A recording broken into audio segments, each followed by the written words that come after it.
Hey guys, so chicken curry చేసుకుందామా? నా లైఫ్లో ఫర్ ద ఫస్ట్ టైం ఎవరి రెసిపీ కాపీ కొట్టకుండా, ఎవరి నుంచి సజెషన్ తీసుకోకుండా నా ఓన్గా నేను ట్రై చేసిన రెసిపీ ఇది. చాలా అంటే చాలా టేస్టీగా ఉంది.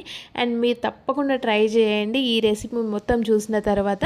ఫస్ట్ అయితే ఆనియన్స్ గోల్డెన్ బ్రౌన్ కలర్ వచ్చేంత వరకు ఫ్రై చేసుకొని వాటిని అండ్ దాంతోపాటు కర్డ్ వేసుకొని వాటిని గ్రైండ్ చేయాలన్నమాట. దాని తర్వాత ఆయిల్ వేసి ఒక గిన్నెలో కొన్ని స్పైసెస్ వేసి దాంట్లోని కొన్ని ఆనియన్స్ అండ్ టమాటోస్ వేసి ఉడకబెట్టాలన్నమాట. దాని తర్వాత చికెన్ వేసి దాంతోపాటు కొంచెం పసుపు అల్లం వెల్లుల్లి పేస్ట్ వేయాలి. వేసిన తర్వాత ఒక 5 మినిట్స్ అలా మగ్గనిచ్చిన తర్వాత ఏదైతే సాల్ట్ కారప్పొడి అయితే వేయాలన్నమాట. ముంబై వచ్చిన తర్వాత అసలు ఘోరం అయిపోయిందనమాట.